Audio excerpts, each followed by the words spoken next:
এশিয়ায় আবারও উকি দিচ্ছে যুদ্ধের শঙ্কা। ভারত পাকিস্তান এবং ইরান ইসরায়েল যুদ্ধের রেশ কাটতে না কাটতেই এবার সামরিক সংঘাতে জড়িয়ে পড়েছে দক্ষিণ পূর্ব এশিয়ার দুই দেশ থাইল্যান্ড ও কম্বোডিয়া। কিন্তু কী কারণে সংঘাতে জড়ালো এই দুই দেশ, বিস্তারিত থাকছে আরিফ হাসানের প্রতিবেদনে। দক্ষিণ পূর্ব এশিয়ার রাজনৈতিক মানচিত্রে আবার উত্তেজনার আগুন। শতাব্দী প্রাচীন সীমান্ত বিরোধ, জাতীয়তাবাদী রাজনীতি ও আধুনিক সামরিক প্রযুক্তির ব্যবহারে আবারও মুখোমুখি থাইল্যান্ড ও কম্বোডিয়া। এই বিরোধের শিকড় অনেক পুরনো, যা 1907 সালে ফ্রান্সের ঔপনিবেশিক শাসনকালে তৈরি মানচিত্রের অস্পষ্টতা থেকেই সৃষ্টি। 1962 সালে আন্তর্জাতিক বিচার আদালত প্রিয়া বিহার মন্দির কম্বোডিয়ার অধীনে বললেও তার আশেপাশের অঞ্চল নিয়ে অনিশ্চয়তা থেকেই যায়। 2008 সালে ইউনেস্কোর বিশ্ব ঐতিহ্য তালিকায় মন্দিরের নাম ওঠার পর শুরু হয় রক্তাক্ত অধ্যায়, যা 2011 পর্যন্ত অব্যাহত ছিল।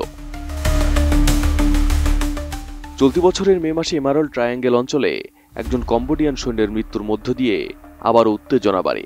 জুনেতা মুয়েনথম মন্দিরে কম্বোডিয়ানদের জাতীয় সঙ্গীত গাওয়া এবং সীমান্তে খননকৃত ট্রেন্স নিয়ে বিতর্ক পরিস্থিতি জটিল করে তোলে। এরপর জুলাই ল্যান্ডমাইন বিস্ফোরণে আহত হয় 5 জন থাই সৈন্য, যার জেরে রাজনীতি ও কূটনীতির পর্দা ছিঁড়ে বেরিয়ে আসে যুদ্ধের ভাষা। বিশ্বমানের থার্মিক্স রড, সালাম স্টিল থার্মিক্স, দেশের একমাত্র থার্মিক্স রড। 24 জুলাই ভোররাতে উরিনো উদ্দার মিয়াঞ্চে প্রদেশের সীমান্তে গোলাগুলি শুরু হয়।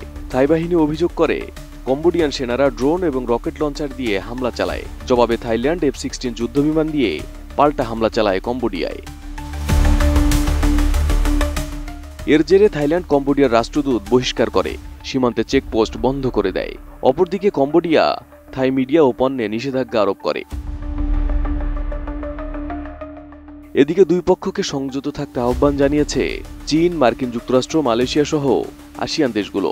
চীন মধ্যস্থতার প্রস্তাব দিলেও তাদের কম্বোডিয়া ঘনিষ্ঠতা থাই রাজনীতিতে সন্দেহের জন্ম দিচ্ছে।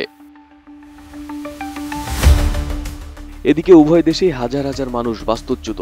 হাসপাতাল ও গ্যাস স্টেশনে হামলা অব্যাহত রয়েছে। সীমান্ত বন্ধে থেমে গেছে ফল, সবজি, জ্বালানি ও ইন্টারনেট সংযোগ। এই সংঘাত শুধু দুই দেশের নয়, বরং গোটা আসিয়ান অঞ্চলের নিরাপত্তা ও অর্থনীতির জন্য হুমকি হয়ে উঠবে বলে আশঙ্কা করা হচ্ছে।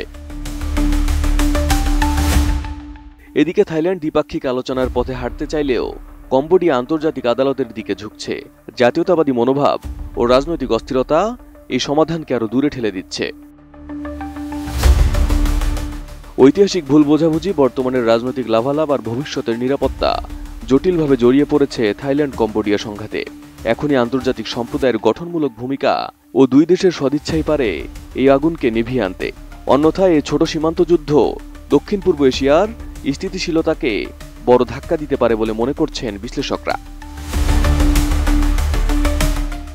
Arif Hasan, ATN news.